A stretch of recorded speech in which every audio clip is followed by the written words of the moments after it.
Sick of this. It's our last one. Sorry, Margaret. My dad's fried. I can't. Ironically, our last roaster was the first person that I asked to speak today.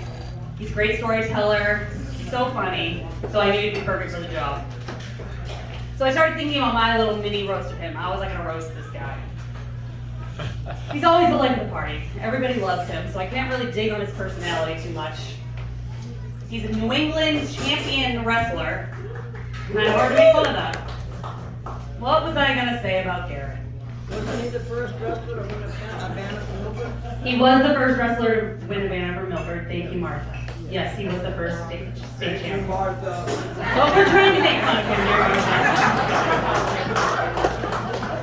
And then it hit me. The one thing. He went to the dark side. About 6 years ago, Garrett decided, he made the dumb decision, to become the head coach of Southegan Wrestling. Thank you. Now, his mother Paula always says that of her 3 kids, Garrett's the dumbest. Garrett, of course, attributes this to the fact that she never breastfed him. I don't know. Whatever the case may be, on the side with Paula, because only an idiot would voluntarily go coach the enemy. So, ladies and gentlemen, please help me welcoming the dumbest guy in the room, Garrett Trombi.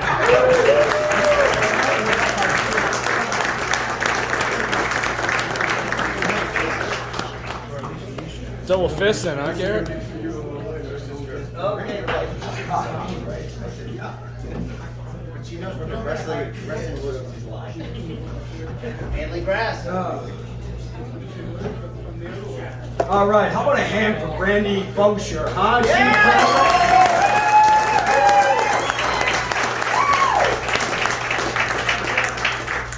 I mean, just imagine knowing that from birth, you were the biggest disappointment in your father's life.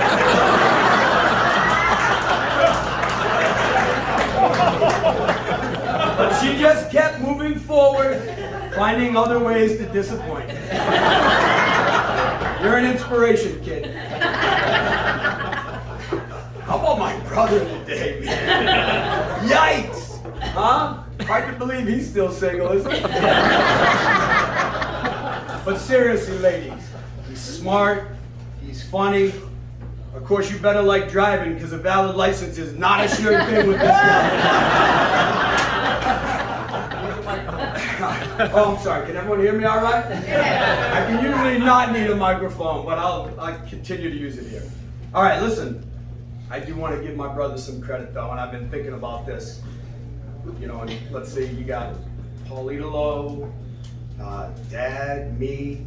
Dude, you're the 4th best wrestler in our family. I think that's awesome, dude. That's amazing.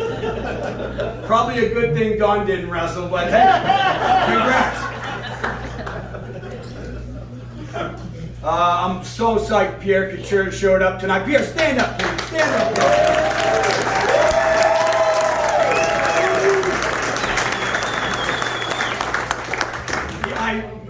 Not a surprise, but you know, he's a huge success up there in the North Country, superintendent of schools, and don't know if everyone knows this about Pierre, but his nickname's Frenchie. Okay? Cute, right? Cute. You talk about a nickname that doesn't fit a guy, right?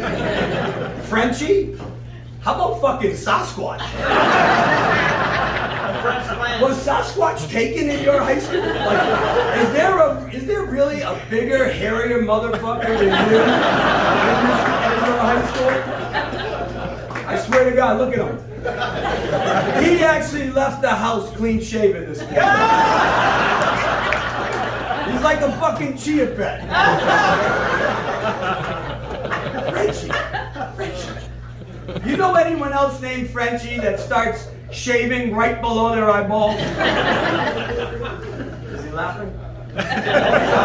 Also for your sake. Me too. All right. Tom Sawyer. I love this man. This is what you would have heard over the PA system at the New Hampshire State Tournament in 1987. Now wrestling on mat 1 from Milford High School, Tom Sawyer. And his opponent from Conval, Dick Tracy. That is no joke. It was Tom Sawyer versus Dick fucking Tracy. Every parent in that fucking gym turned to each other and said, well, there's at least 4 bigger assholes than us here.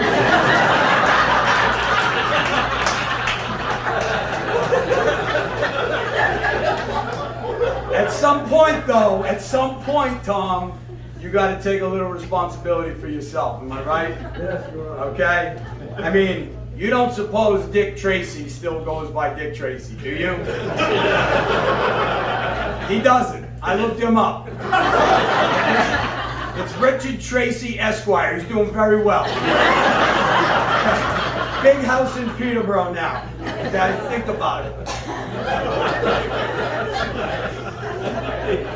All right. Enough of that. Now for the man of the hour, Coach Bourassa. Coach, I think about all the wisdom you espoused to me as I was growing up, and I'm just reminded of a quick tidbit. We were at a party. You had just cracked a beer. Doreen came into the room. She said, Dana, you ready to go? And you were like, yeah, you know what? Just cracked a beer. I just opened it. As soon as this is done, we'll go. And you turned to me and said, hey, Garrett, want to see what a married man does when he tells his wife he needs just one last beer? And he fucking crushes that beer. And immediately cracks another and starts sipping. Right? You think you could still do that? Yeah.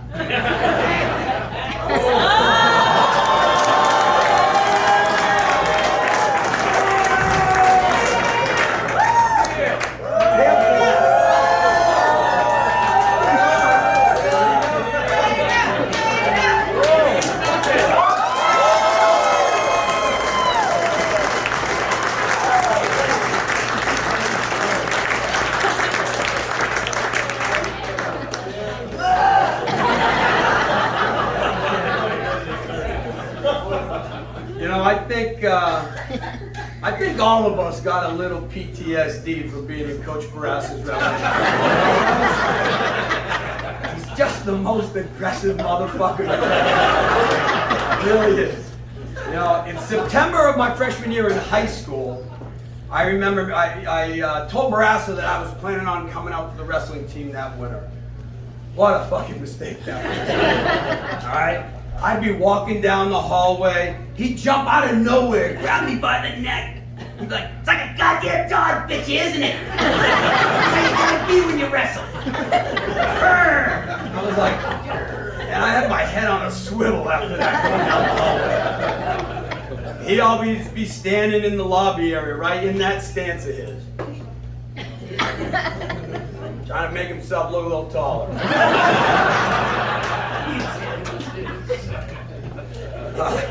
I'd be like, shit, there.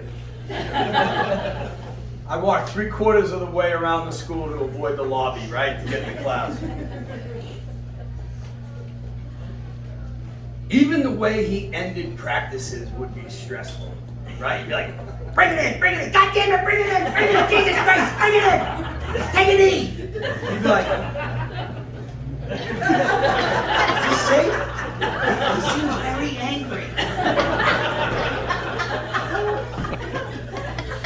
I remember when I got to college, and I was in the wrestling room for the first day of practice, and I see this kid just walk over to the water bubbler and start drinking. I'm like, oh, this ain't gonna end.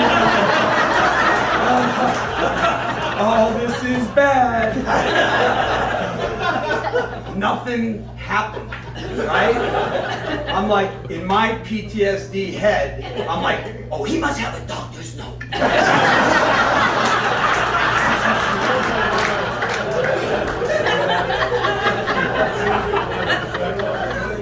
Took me 3 weeks to test it myself, right?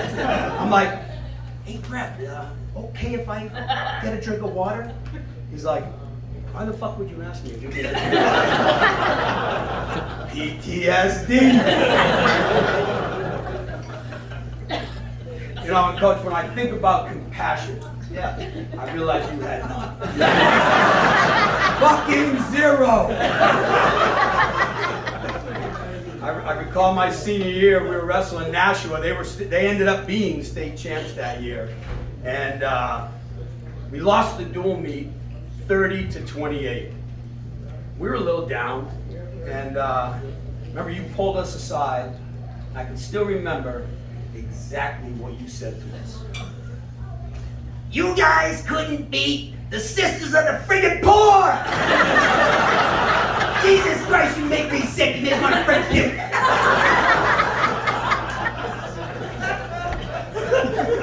That was compassion. All right, but in all seriousness, Coach, and I am done roasting. You said a lot of cool stuff too, and you were the first one I ever heard say, "Champions aren't born; they're friggin' made, and we're making them here today." And then you'd blow the whistle for a sprint. Man, we just go, because we believed every word of it. And if true wealth is having the respect and love of the people whose lives you've had a chance to impact, then I hope someday to be as rich as you. Thanks. Love you, Coach. Thanks for letting us roast you.